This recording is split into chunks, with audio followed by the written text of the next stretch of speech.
Laissez-moi vous raconter une histoire d'amour. L'histoire de Léonard et Bérénice.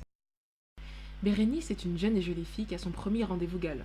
Arrivée sur les lieux, elle constate que le jeune homme n'est pas encore là et elle demande au badaud présent s'il n'aurait pas vu. Elle s'en va et à son tour, le jeune Léonard arrive. Il ne trouve personne, c'est normal, il est en retard. Alors, un peu embêté, un peu désolé, un peu inquiet, il s'enquiert auprès des badauds présents, les mêmes qui, quelques secondes plus tôt, était interrogée par une Bérénice impatiente de la direction qu'avait pu emprunter celle-ci, qu'il décrit d'ailleurs avec la plus tendre, délicieuse et amoureuse des emphases que vous ayez pu entendre. Aurait-elle elle-même ouï, nul doute qu'elle se serait pâmée.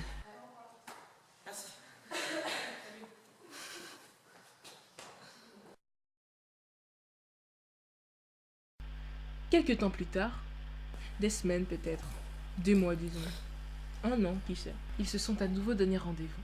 Cette fois, bien plus qu'un rendez-vous galant, il s'agissait bel et bien d'un rendez-vous d'amoureux. Ils n'étaient pas mariés, mais passaient énormément de temps ensemble. D'ailleurs, leurs manières, leurs vêtements, leurs habitudes s'en étaient retrouvées changées. D'ailleurs, regardez bien le gilet qu'elle porte, c'est celui de Léonard. Et les souliers qu'elle a aux pieds, ils sont également à son amoureux. Elle n'hésite pas, dès qu'elle en a l'occasion, à lui chipper 2 ou 3 accessoires qu'elle considère parfois bien plus confortables que les accessoires féminins. Ils lui vont-ils pas à merveille, soit dit en passant. Pour en revenir au propos principal, comme elle est arrivée et qu'elle ne voit toujours pas Léonard, elle s'adresse à nouveau au badaud présent autour d'elle pour savoir s'il n'aurait pas aperçu le jeune homme. Une nouvelle fois, elle donne une description du contexte et une description du jeune garçon. Évidemment, Léonard n'est pas encore arrivé, par conséquent, aucune chance pour qu'aucun d'entre eux n'ait pu l'avoir aperçu. Non. Bon. Non. Bon. Elle s'en va à sa recherche alors.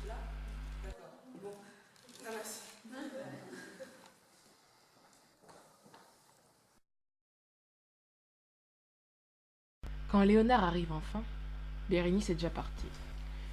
Ils ne se sont pas joints, aussi se demande-t-il si elle est déjà arrivée ou pas. Naturellement, il recourt au même procédé que la fois précédente et demande l'aide des badauds qui décidément sont bien statiques.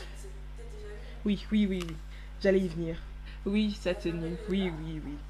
Il est différent de la première fois, n'est-ce pas? Ah, c'est fou. Il ressemble de plus en plus à Bérénice.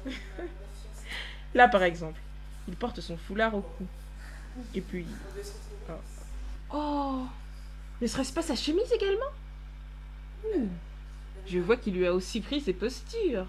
Ah, décidément, c'est vraiment incroyable. Non, que dis-je, inouï, de voir de quelle manière dans un couple l'un peut déteindre sur l'autre.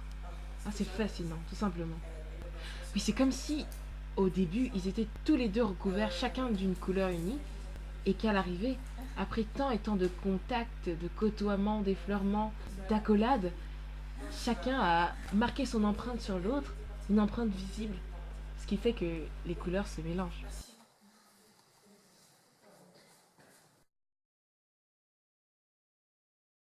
Les couleurs se mélangent, et au lieu que chacun d'eux en ait une unie, ils sont parsemés de contrastes et sont désormais parfaitement presque identiques l'un à l'autre. Et les couleurs se mélangent.